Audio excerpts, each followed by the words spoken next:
అందరికీ నమస్కారం.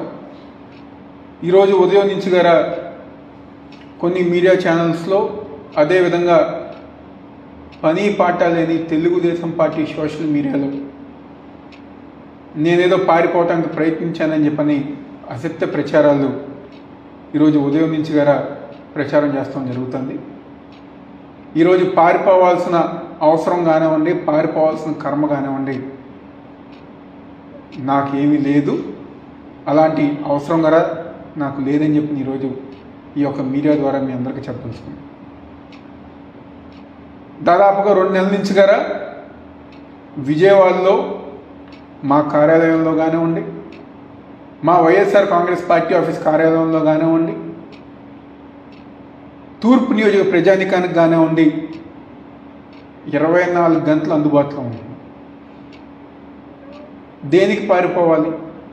నిజంగా కోర్టు వారు కనుక మేము తప్పు చేశానని చెప్పని భావిస్తే కోర్టు వారు ఏ నిర్ణయం తీసుకున్నా లేకపోతే ఏ శిక్ష విధించినా దాన్ని దమ్ముగా స్వీకరించి దాన్ని ఇచ్చేస్తాం.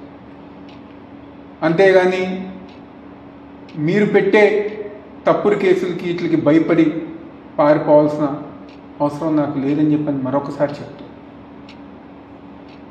ఈరోజు 2019లోనే ఈ రాష్ట్ర ప్రజానికానికి తెలుసు, మరీ ముఖ్యంగా ఆ రోజున్న తెలుగుదేశం పార్టీ సోషల్ మీడియా గారు తెలుసు. చంద్రబాబు నాయుడు గారి ఇంటి ముందు డ్రోన్ విషయం కానివ్వండి, గురజాల్లో తెలుగుదేశం పార్టీ కార్యకర్తలను పరామర్శిస్తాం కానివ్వండి, చలో ఆత్మగురు కార్యక్రమం అప్పుడు గారా మిగిలిన తెలుగుదేశం పార్టీ నాయకులకు నేనేం పారిపోలా. ఆ రోజు దమ్ముగా ధైర్యంగా వెళ్ళా, ఫేస్ చేశారు. మా తండ్రి దేవినేని రాజశేఖర నెహ్రూ గారు మాకు జన్మనిస్తంతో పాటు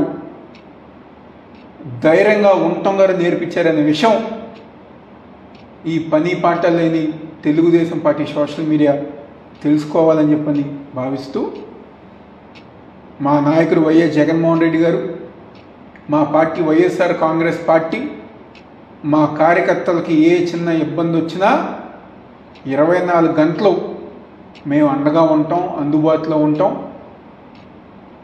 పార్టీ కార్యక్రమాలన్నీ గారు ముందుకు తీసుకెళ్తామని చెప్పిన సందర్భంగా చెప్తూ దయచేసి రాష్ట్ర ప్రజానికాన్ని, వైఎస్ఆర్ కాంగ్రెస్ పార్టీ నాయకుల్ని, కార్యకర్తల్ని ఇలాంటి అసత్య ప్రచారాలు నమ్మవద్దని చెప్పని మనస్ఫూర్తిగా కోరుకుంటున్నాను.